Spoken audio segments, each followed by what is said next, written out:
Deixa eu só Oi, te perguntar uma coisa antes da gente começar, para você sim. falar um pouquinho sobre a sua história, de como você chegou até aqui, se você teve alguma dificuldade, e também falar um pouco, que você até conversou comigo, falar que você tem propriedade para falar do assunto justamente porque já foi bombeiro. Então, assim, é uma pessoa que sabe combater o incêndio e por isso entende melhor as normas. Eu acho que isso abre a mente da pessoa, né? Quando ela já entende melhor o porquê daquelas normas. Meu desenlace profissional, né, foi uma escadinha. Eu entrei no Corpo de Bombeiros, né, sem intenção de ser engenheiro de segurança. Eu queria ser do Corpo de Bombeiros. E no Corpo de Bombeiros, né, tem a Escola de Formação de Oficiais, que é uma faculdade, né, é nível superior. Então você aprende aspectos teóricos e práticos. E a própria vida nossa de combater incêndio facilita muito a questão de projetar, fazer um projeto de segurança contra incêndio. É difícil a pessoa projetar sem saber o que vai acontecer, né? Uhum. Sem saber como se a pessoa vai escapar de um incêndio. Então fica muito mais fácil essa condição. Então eu fiz a escola de bombeiros, né? A Uhum. SFAL, Escola de Formação e Aperfeiçoamento de Oficiais, fiz todos os cursos corporativos, os cursos superiores corporativos, fiz depois, que me ajudou muito, foi licenciatura em português e inglês, que te facilita, né, a compreensão de normas internacionais, que vai se chegar, quando se estuda profundamente o assunto, não tem jeito, você tem que chegar às normas internacionais.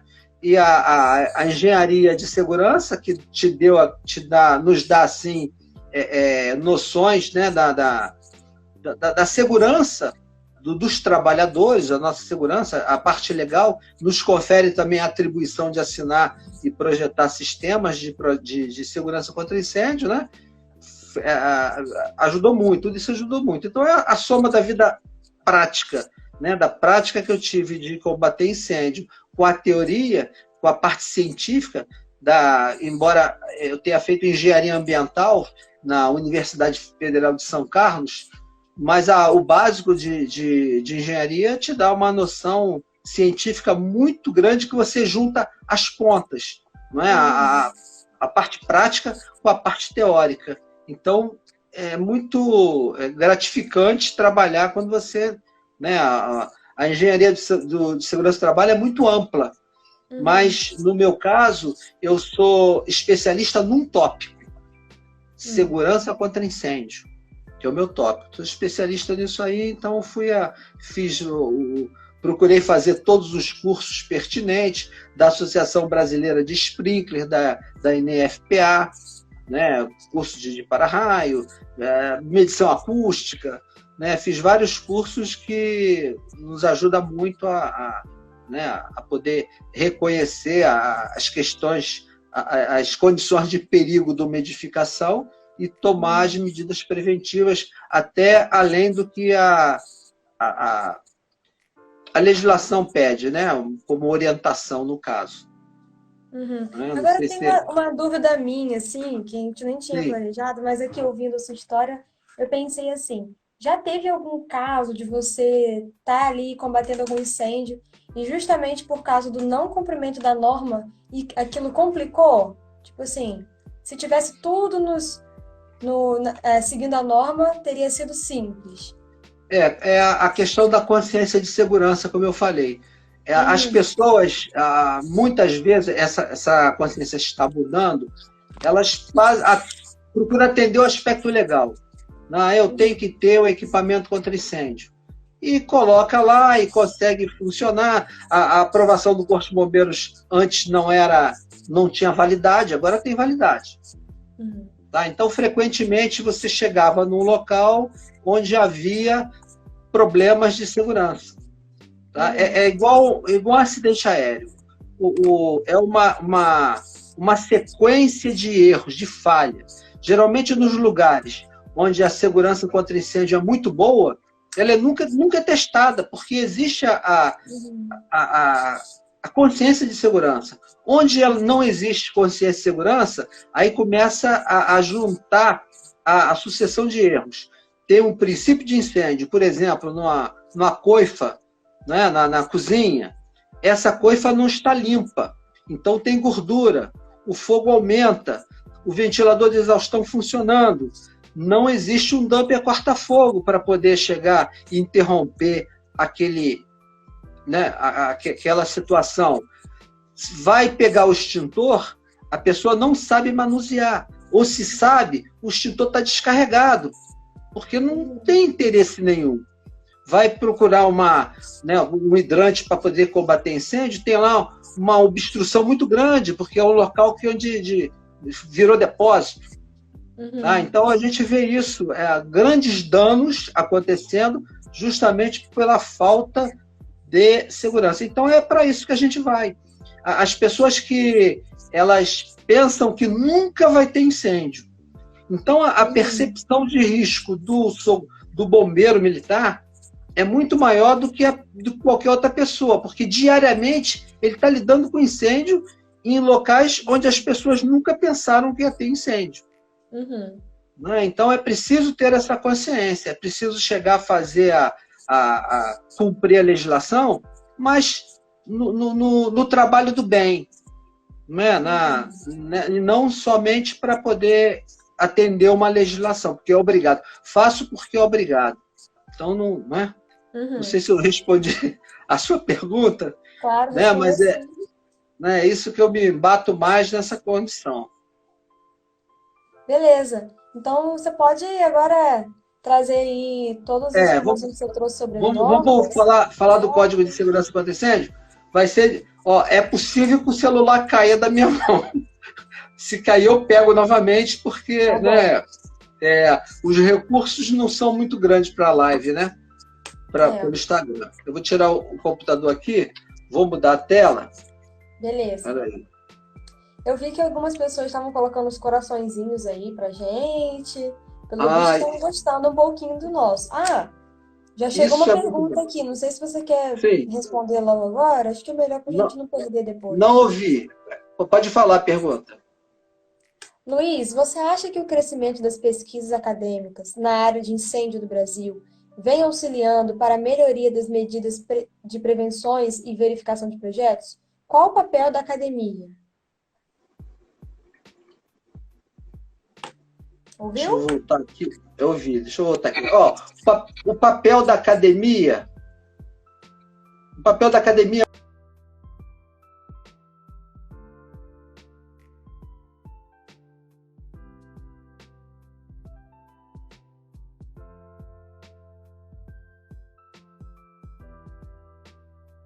Você tá aí, Luiz?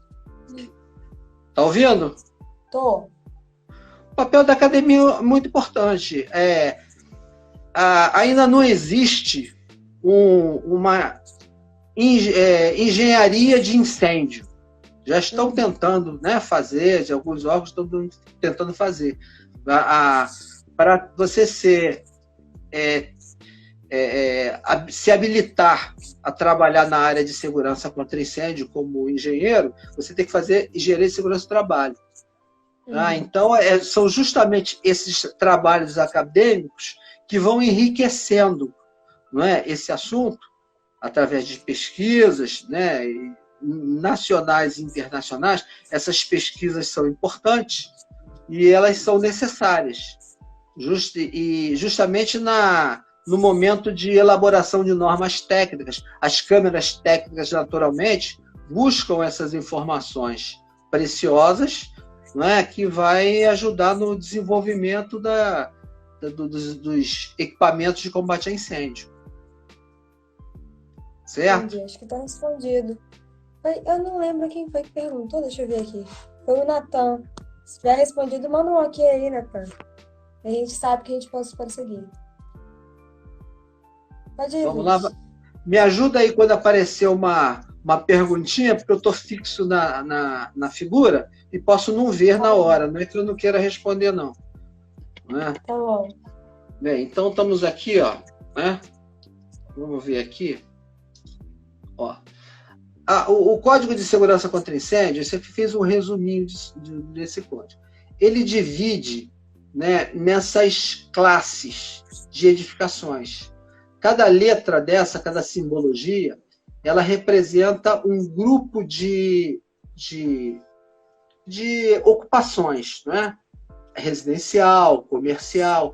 Então, no Código de Segurança contra Incêndio, a gente vai ver, por exemplo, que né, esses códigos representam, tá? Por exemplo, aqui, A2 representa edificação residencial privativa multifamiliar. Vamos ver aqui o B, né? Hotéis, por exemplo, né? Uhum. Você vai pegar aqui no Código de Segurança contra Incêndio, você quer fazer um projeto para um hotel, quer saber quais as exigências que tem para um hotel, você vai verificar o B1, por exemplo, vou tomar como exemplo, um hotel assemelhados, e ele diz que são hotéis, motéis, pensões e congêneres. Logo em seguida, o código, ele vai, de acordo com a classificação, tabela 6, grupo B, dentro daquele grupo que nós mencionamos de hotéis, ele vai discriminar quais as exigências necessárias para os hotéis, de acordo com o número de pavimentos, de acordo com a área de construção. Então, não precisa se ficar perguntando, o que vai ter? Eu vou construir um hotel. Quais as exigências que vão ter no hotel? Né? A gente vai fazer uma escola. O que é necessário? O que o Corpo de Bombeiros vai pedir para a escola? Então, tudo aquilo ali, isso aqui muito facilmente, uma pesquisa rápida, o projetista vê logo qual a sua necessidade. Tá? Por exemplo, aqui um hotel com mais de 900 metros quadrados, com um pavimento, ele tem que ter extintores, hidrantes e mangotinhos, no caso, hidrante ou mangotinhos, não precisa de sprinkler, chuveiros automáticos, tem que ter sinalização, iluminação e por aí vai. Então, facilita muito ao projetista saber qual a exigência que ele deve cumprir. Aqui são os grupos de exigências. Tá? São as medidas de segurança contra incêndio. Acesso de viaturas, alarmes. Essas que estão em vermelho, que eu vou tentar, se o tempo der, comentar a respeito delas, porque trazem coisas novas que os projetistas não estão ainda habituados. E como eu falei, executar sem projetar é como se andar vendado dentro de uma obra. A pessoa não sabe o que vai acontecer. Então, às vezes, está a obra lá no alto e vê, não, a sua estrutura tem que ser mudada. E aí, como é que fica? Né? Então, é importante essa noção do que é necessário. Então, vamos falar do... Oi? Licença. Basicamente, Sim. o que a gente vai ver hoje são esses que você separou em vermelho. A gente vai tentar comentar, se o tempo der. Todos eles. Né? Como? Vai tentar comentar todos eles. Comentar um pouquinho de cada um. Mas isso não impede que... Cada um deles, para o pessoal entender melhor, porque eu acho que talvez não tenha como ter lido tudo. Então, eu vou dar uma falada aqui de quais ele realmente vai falar. Vai falar sobre acesso de viaturas, compartimentação horizontal, compartimentação vertical, segurança estrutural contra o incêndio, controle de fumaça, controle de materiais de acabamento e revestimento, escada de emergência, hidrante, mangotinhos e saída de emergência. São basicamente esses os tópicos que a gente vai trabalhar e sistema fixo de gases. Isso, também. Sistema fixo de gases também. Então tá. Então vamos lá.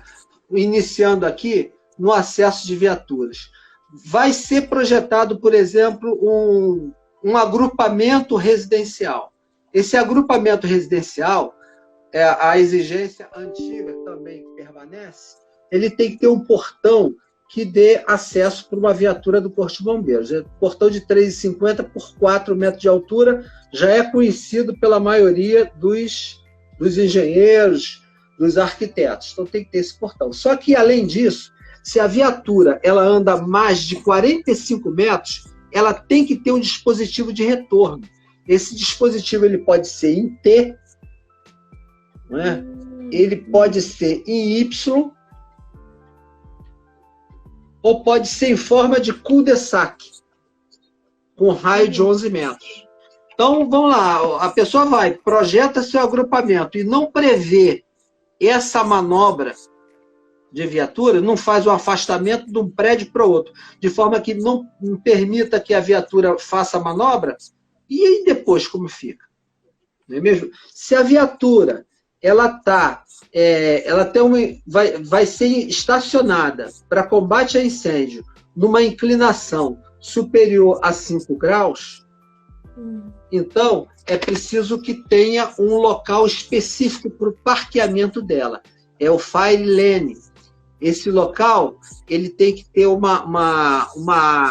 as dimensões de 15 metros por 6 de largura, porque a viatura, quando para, ela tem que ser estaiada. Existem sapatas que elas são estendidas de forma que a viatura, numa escada mecânica, né, aquela que o pessoal chama de escada Magiros, ela não caia, ela tem que ser estaiada. Então, ela precisa de uma área para fixação. Então, tudo isso tem que ser planejado antes de ser lançado o empreendimento à venda. A importância de se projetar antes e construir depois. Entendi. Esse exemplo aí de acesso de viaturas é para qualquer tipo de agrupamento, né? Condomínio fechado, condomínio aberto, tudo isso está... O condomínio, qualquer tipo de agrupamento. Sendo que, se as edificações tiverem mais de 12 metros de altura, tem que ter essa condição de parqueamento de viaturas já apropriadas para combate a incêndio à altura. Entendi. Certo? Viu? Tá, beleza. Outra coisa nova é a compartimentação vertical. No incêndio, olha como é que se comporta o fogo, de janela a janela. O fogo se propaga através da janela de baixo para a janela de cima. Ele vai buscar o oxigênio, então ele sai do apartamento de baixo e passa para o apartamento de cima. Tá? Nessa condição, mais ou menos. Então, para que se evite essa condição, essas janelas elas têm que ter um afastamento de 1,20 m uma da outra. Agora, quais as edificações que têm essa necessidade? Aí a gente vai naquelas letrinhas que nós falamos, a pessoa vai ver qual o grupo da edificação. A edificação comercial. Comercial é C. Aí, qual a atividade do comércio? C1. Aí vai lá no C1. C1 com 8 pavimentos. Tem que ter compartimentação vertical. Aí a pessoa projetou e não colocou essa condição, como vai consertar? Né? Então, aqui é uma coisa nova. Os engenheiros, arquitetos que estão aí presentes, tem gente de Macaé que falou que iria se apresentar, né? Tem que ter essa condição em mente. E esses aspectos são os mais importantes que eu estou falando, para evitar qualquer tipo de erro, né? E tem, por exemplo, numa condição dessa, olha, vamos supor que vai se projetar um pavimento onde tenha uma sacada, ou tem uma porta ao invés de janela. Então, tem que ter aqui uma projeção da laje de forma que o fogo fique barrado, o fogo de baixo fique barrado em cima. Não é? Feito uma marquisezinha em cada uma. E quando se tem exigência de compartimentação vertical, todos os dutos têm que ter uma selagem específica para evitar a propagação de incêndio do pavimento de baixo para o pavimento de cima. Então tem que ter uma selagem. Isso aí, essa selagem é um material específico que ele serve para isolar, fazer isolamento térmico. E também tem os fire stops, né? Tem aqui as luvas de vedação de penetração, que elas esmagam os tubos de PVC de forma que também haja uma interrupção na passagem de calor de um pavimento para o outro. Certo? Tranquilo? Tranquilo. Estamos indo bem? Sim. Então tá bom, vamos ver aqui o próximo. Ó, isso aqui é a compartimentação horizontal. A compartimentação horizontal, ela impede que o fogo de um cômodo passe para outro.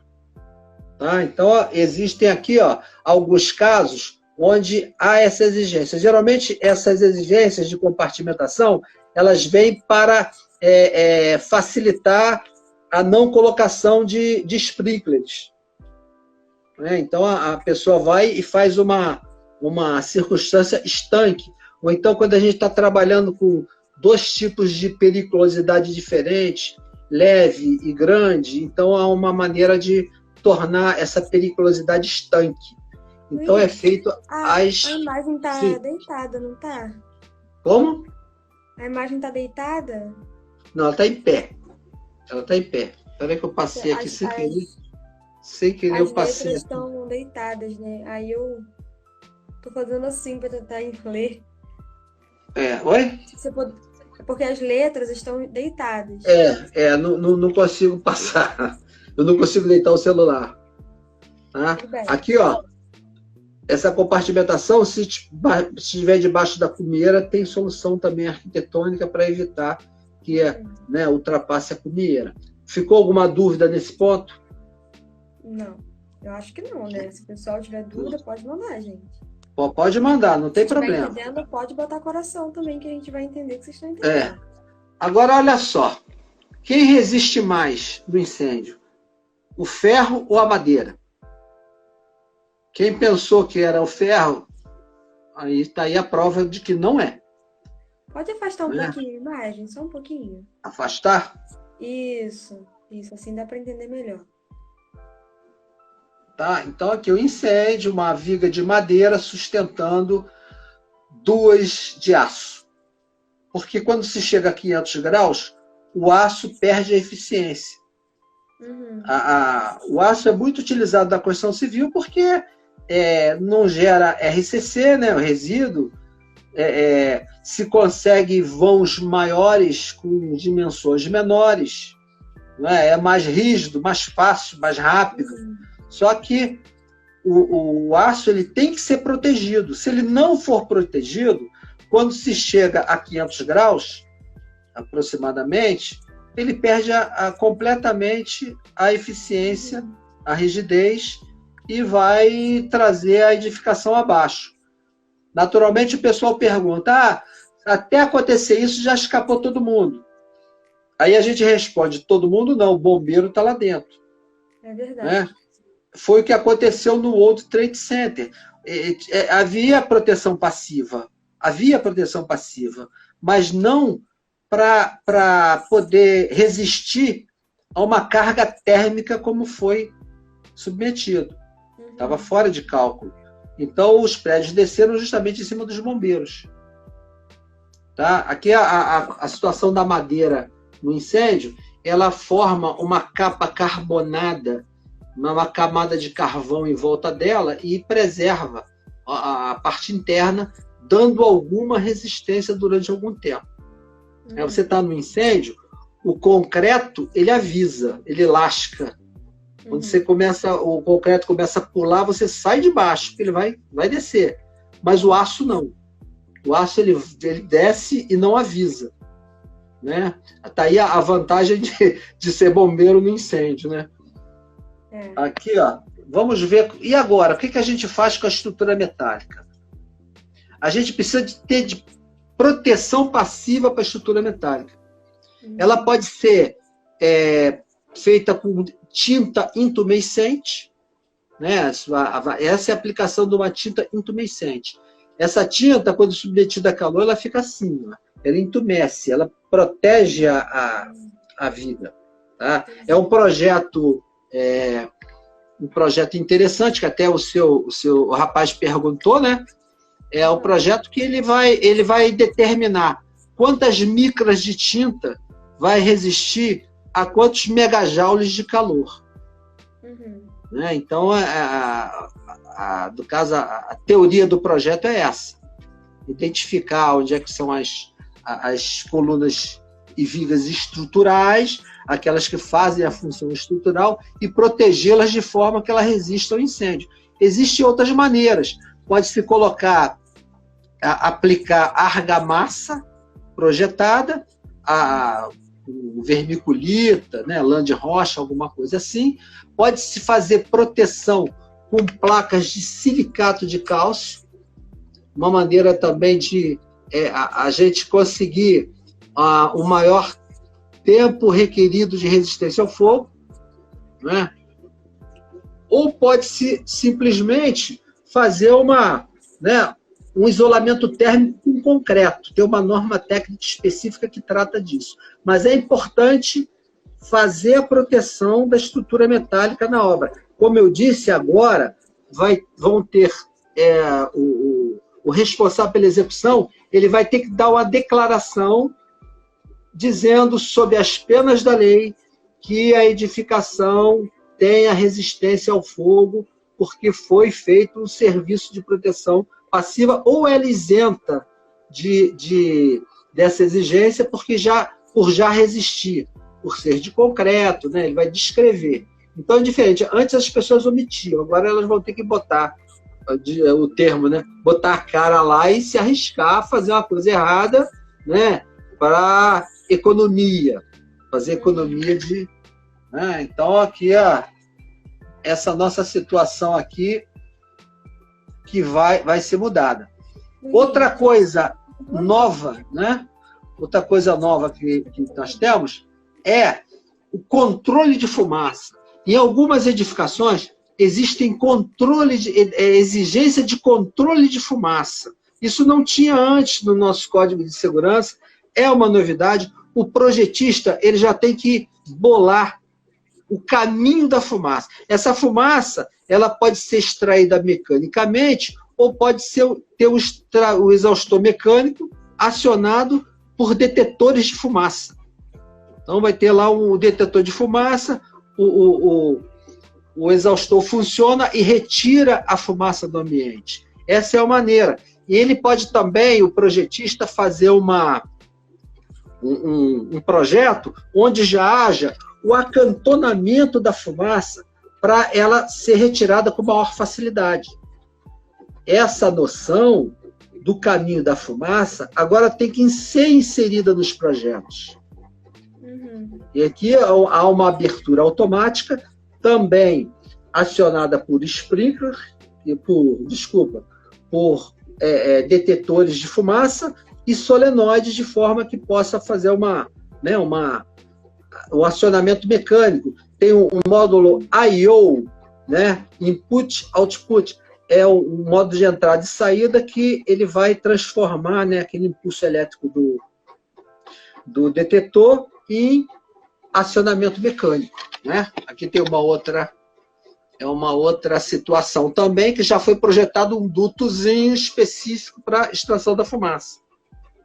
Isso aí é boates. Eu estou com um projeto, uma boate no Rio de Janeiro, que já tem essa exigência aí, a gente já está bolando. Tá? Aí o consultor fala assim, meu Deus, e agora? Como é que eu vou fazer isso aí? Vai ter que procurar uma consultoria, né, para poder ajudar do projeto, para poder fazer, porque, como eu disse, o tamanho da norma, né, o tamanho da norma não permite, né, que se saiba tudo. Ninguém consegue saber tudo. Vamos ver mais aqui. Sim. Outras novidades? Oi? Tá me ouvindo? Estou ouvindo. Eu tenho uma dúvida sobre a matéria anterior, na verdade. Eu tenho Qual? duas dúvidas sobre a proteção do metal. Sim. Por que se chama proteção passiva? Que é uma proteção que aí existem dois sistemas de combate a incêndio. Sistema ativo e sistema passivo. O sistema passivo é aquele que não precisa fazer nada, que ele já está, né? Ele está ali quietinho, mas ele tem a sua função de assegurar a integridade no caso de incêndio.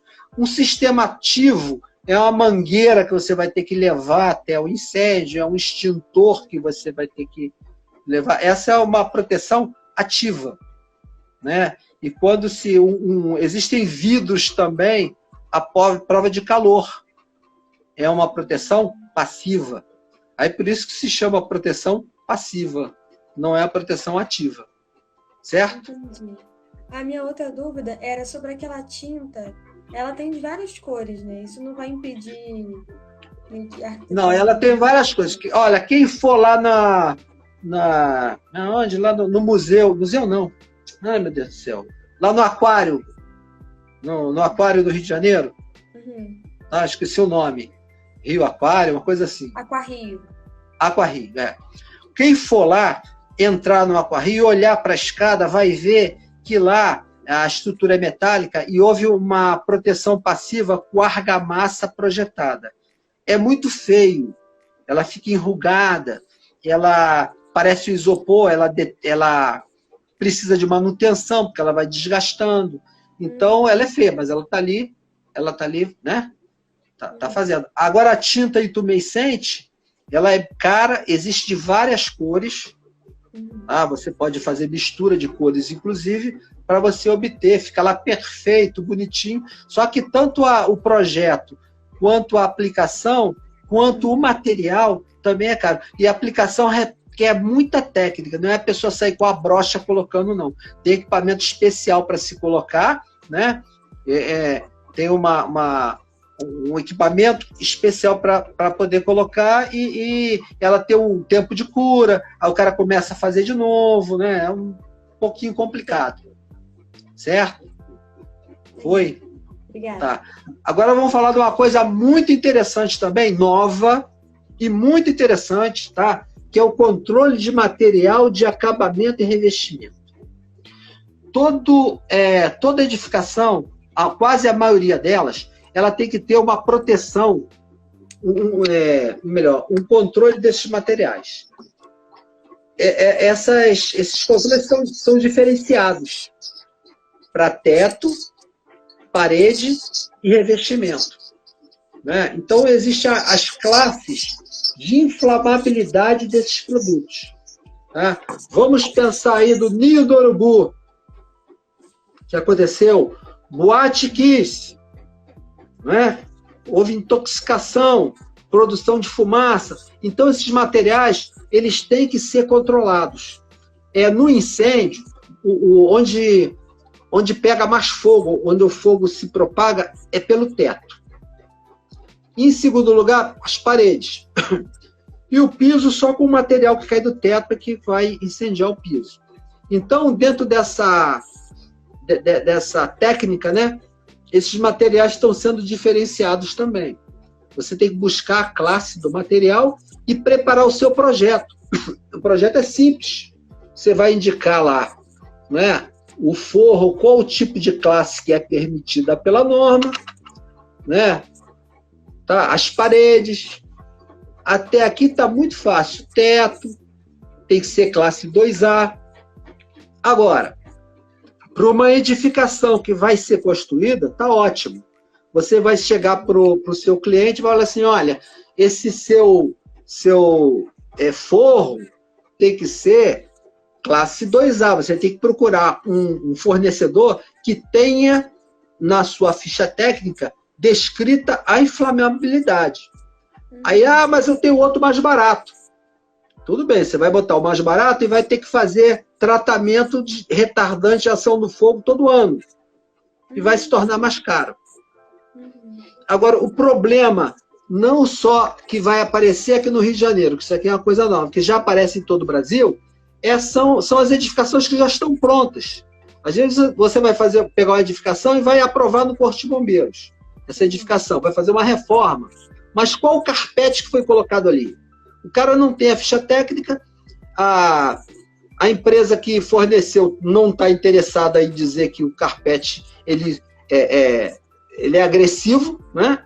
No caso de incêndio, e você vai ter que chegar, tirar uma amostra e levar para um laboratório para poder saber qual a vantagem, trocar aquele carpete ou fazer aplicação de tinta retardante de ação do fogo. E o Brasil não tem muitos laboratórios para se fazer isso. Então, é um problema que não só vai ter no Rio de Janeiro, como tem em todos os lugares, né, do Brasil. Tá? Alguma pergunta sobre isso? Eu acho isso aí altamente interessante e muito necessário, né, a preservação da vida. Muito necessário.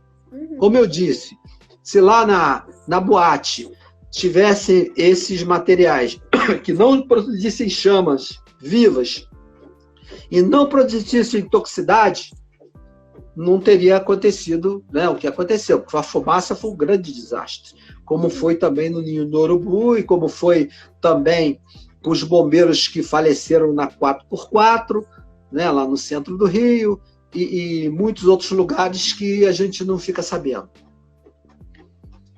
Tá bom? Eu queria dar só uma recapitulada aqui em tudo que a gente já viu até agora. Foi acesso de viaturas, que a gente falou sobre os agrupamentos, compartimentação horizontal. A gente passou pela compartimentação horizontal? Falamos daquela que você disse que estava em pé. Você está em pé, ela. Você lembra? Ah, sim, foi isso mesmo. Compartimentação horizontal, compartimentação vertical, segurança estrutural contra o incêndio, sobre a resistência do fogo, né, ao fogo dos elementos da construção, o controle da fumaça, o controle dos materiais de acabamento e revestimento, certo? Isso que a gente está fazendo agora. A Nicole vai mandar uma pergunta para a gente, falando assim, a norma diz quais ensaios deverão ser feitos dos materiais da liberação de fumaça ou calor?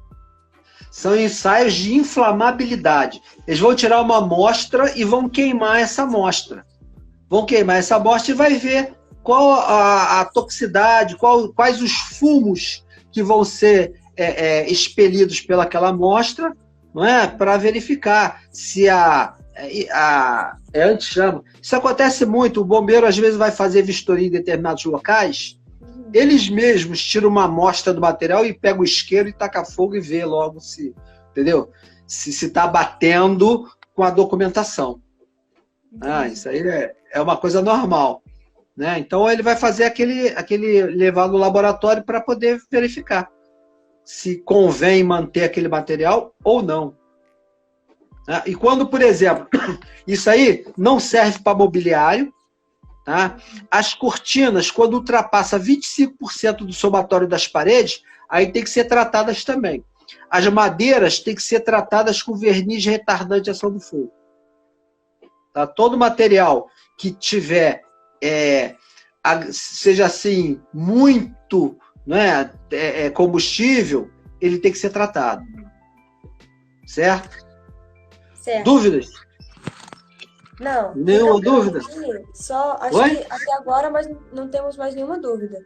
Eu peço só para vocês, se vocês estiverem entendendo, se vocês estiverem acompanhando a gente bem, que dê um tapa ali no coraçãozinho para a gente entender que vocês estão pegando o que a gente está falando.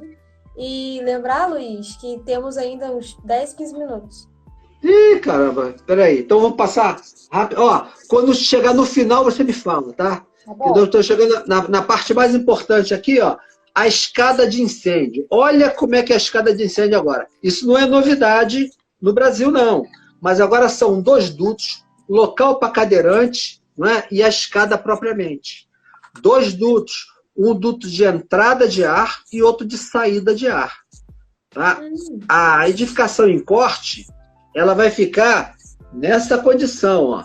A janela que sai o ar quente no alto e a janela que entra o ar frio no baixo. Então, os construtores se preparem, que agora só essa anticâmara aqui, ela tem 1,80 m de largura. Os dutos, eles não têm um dimensionamento assim padrão. Você multiplica 0,105 pelo número de anticâmaras para ver qual é a seção que o duto vai ter. Agora, vamos ver como é que fica isso aqui em outra situação? Olha só, o duto que a gente conhece, aquele duto de incêndio, que ele vai extrair o ar quente, já se conhece. Tem uma abertura no alto, a fumaça entra e sai pelo duto. Agora, o duto que entra o ar frio, olha como é que fica a situação. Ele vai ser por baixo. E ele vai chegar, vai pegar lá lá debaixo do prédio, vai ultrapassar o prédio e captar ar do lado de fora. Nossa. Então, aqui vai exigir muito da construção civil aqui, problema de drenagem, problema de solo, né, encharcado, e isso aí já existe. Isso já existe em vários estados, e a tendência é ter um código de segurança nacional, tá? Porque eles estão... tá o do Rio, tá igual de São Paulo, igual de Brasília, e assim vai, a gente, né, vai melhorando a cada dia. As escadas, os corrimãos agora, eles têm que ser dessa maneira, tá?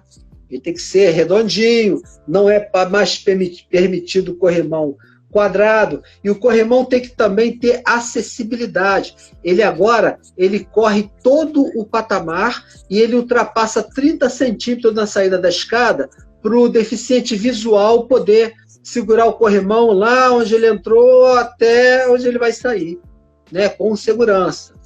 As de idade também, que às vezes tem dificuldade. Exato. Se não da escada, não tem onde se estabilizar. Degrau em leque, só dessa forma. Tem que ter 15 centímetros na parte mais curta para a pessoa poder pisar. Tá? Vamos correr. Como é que estamos com o tempo aí? Aqui, ó, novidade. Você pode botar caixa de incêndio ou mangotinho para risco leve. Então, tem a opção. Usa a caixa de incêndio, aquela tradicional, ou usa o mangotinho para risco leve.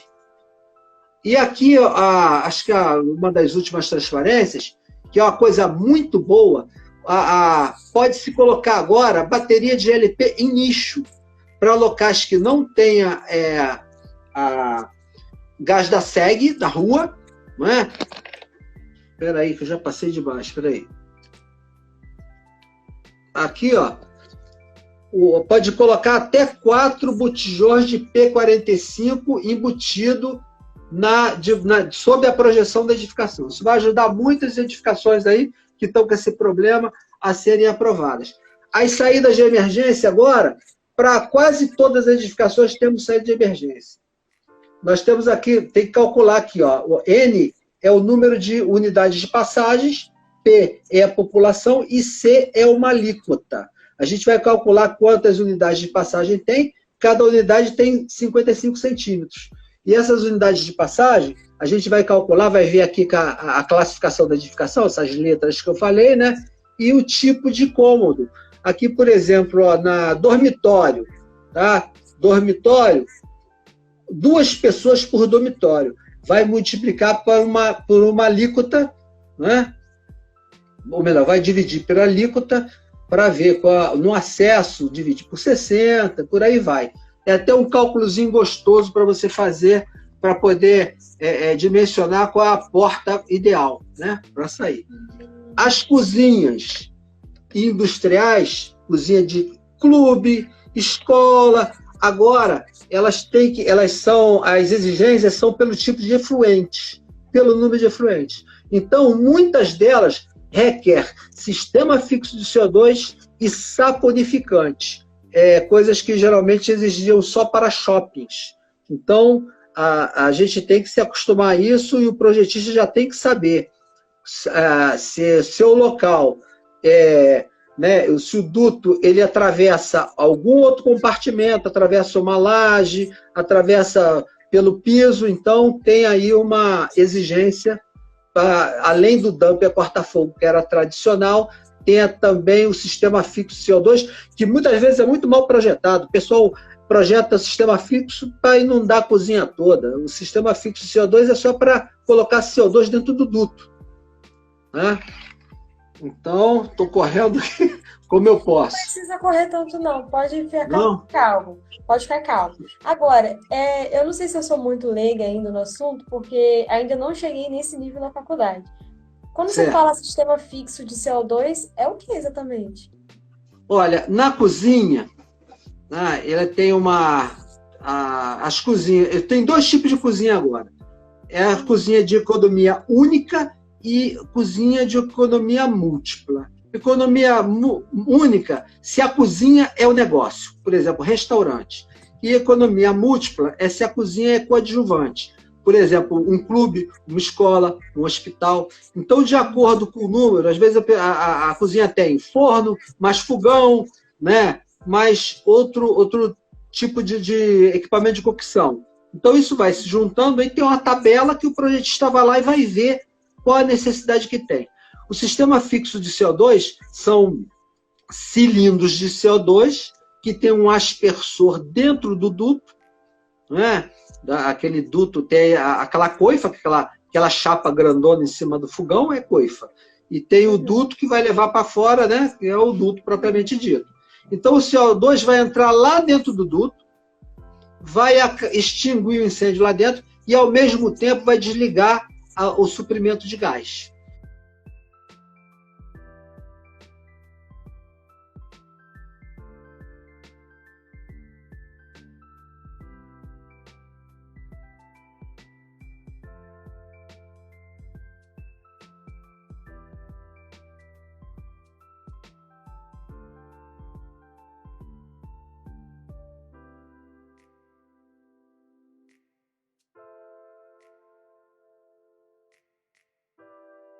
E o saponificante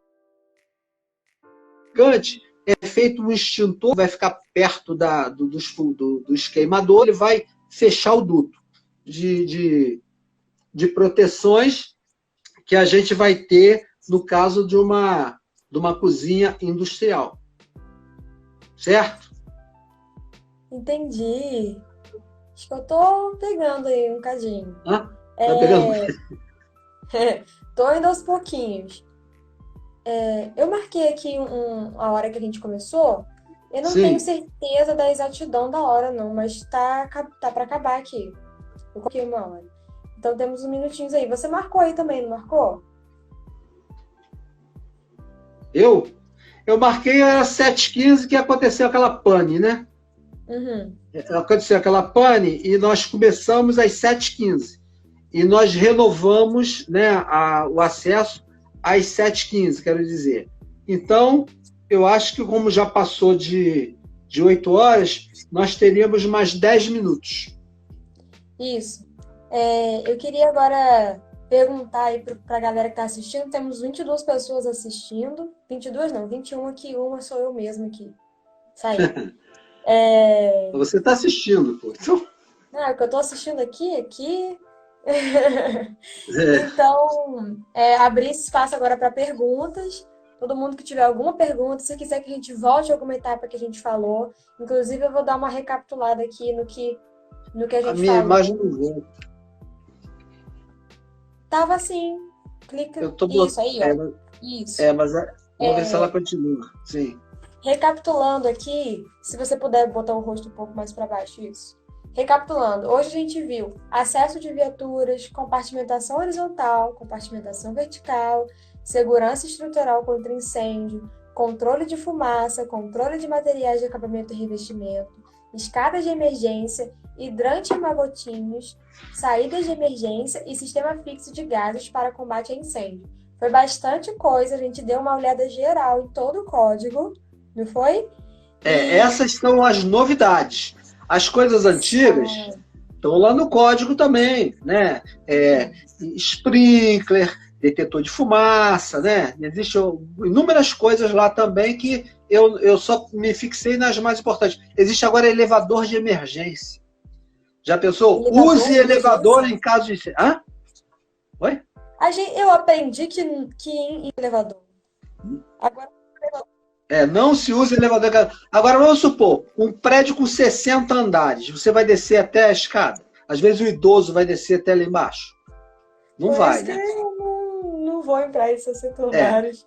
Então, precisa do elevador de emergência. Agora tem exigência para elevador de emergência. O elevador é todo protegido. Os circuitos deles são todos estanques.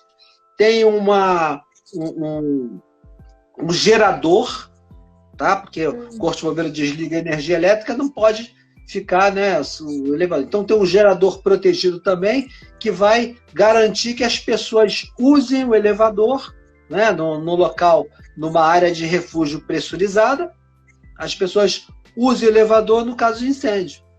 Então é uma novidade. Eu não abordei esse tema porque aqui na área não tem esses prédios, né?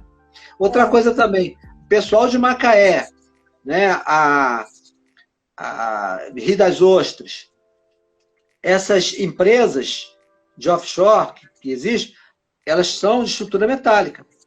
Elas vão precisar de proteção passiva, as novas, e conforme forem feita a renovação dos projetos. E o para-raio quase não tem mais exigência para para-raio. Quase não tem exigência. Tá? O para-raio agora é a recomendação da norma. 5419, ela vai lá, a norma, coloca, se quiser, mas não vai ser exigência do Corpo de Bombeiros. Só para algumas edificações, por exemplo, como hospitais, o Corpo de Bombeiros vai só solicitar o laudo recomendando o tipo de proteção atmosférica, contra a descarga atmosférica, né? E não vai analisar o projeto de para-raio. O responsável vai fazer seu próprio projeto de para-raio. As vistorias do Corpo de Bombeiros agora, elas são feitas pelos próprios. O Corpo de Bombeiros não está fazendo vistoria, só por amostragem. Tá? Passou-se muita responsabilidade para os construtores e para os empresários da segurança contra incêndio. Né? As pessoas vão chegar, vão preparar a sua edificação, fazer um registro fotográfico completo, colocar declaração firmando que a arquitetura está de acordo com o projeto e que os equipamentos de incêndio estão de acordo com o projeto, dá entrada no Corpo de Bombeiros e o Corpo de Bombeiros vai e expede a aprovação. Ele vai lá expedir a aprovação. Essa aprovação tem validade para locais de reunião de público, boate, todo ano tem que ter uma vistoria. Todo ano ele tem que fazer isso. As outras edificações, por enquanto, a cada 5 anos tem que ter uma vistoria. O que acontecia é que eles recebiam a aprovação do Corpo de Bombeiros com a recomendação de, a qualquer alteração, fazerem por si mesmo a modificação do projeto e jamais faziam. Pegava a aprovação e botava na gaveta, estou aprovado, acabou. Agora não, agora tem uma validade. Eu queria só fazer um comentário aqui que você falou sobre agora que tem os dutos de saída de ar e tem os dutos de entrada de ar, no caso de escada de emergência. E aí você está falando que tem que ter toda uma estrutura para poder esse duto de entrada de ar ter contato com o ar de fora e tal. E eu estava lembrando aqui, eu já fui numa construção, a gente estava fazendo uma visita técnica, já estava assim, na fase de acabamento da construção, já tinham colocado até piso, enfim. E eles tiveram que voltar nessa saída de fumaça da escada, porque a saída ela tem que ser assim, né? Para o ar subir, para a fumaça subir. Eles colocaram a saída assim, em todos os andares. Eles colocaram a saída assim. Eu falei, às vezes as pessoas erram numa coisa tão assim, meio... Uma coisa tão óbvia. Né? Já tá na cara, a fumaça vai sair assim, tem que sair assim. Exatamente. E às vezes com essa novidade só vai complicar mais a cabeça. O duto de exaustão mecânica ele não deve mudar de prumada. E qualquer, por exemplo, o cara construiu errado, não é o fim do mundo. O Código de Segurança ele prevê medidas compensatórias. Primeira medida compensatória, colocar deteção de fumaça. Se o problema é escape, as pessoas serem avisadas para fugir mais rápido. Né? A segunda, colocação de chuveiros automáticos, sprinkler, para os locais onde já tem exigência de deteção.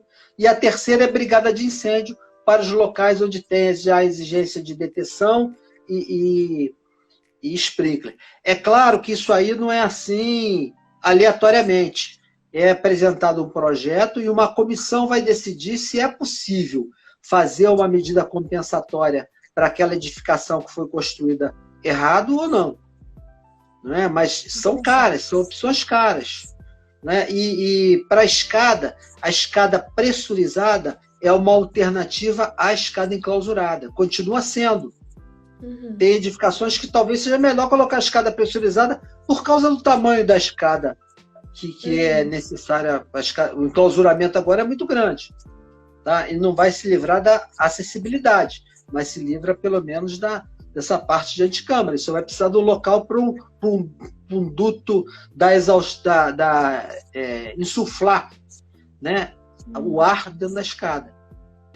Interessante. Temos algumas perguntas aqui, mas já de antemão eu quero dizer que se cortar a gente volta de novo para terminar de responder essas perguntas, tá bom? Se a gente cortar, né? Se o Instagram cortar a gente. Tem duas perguntas aqui. Uma é do Danilo.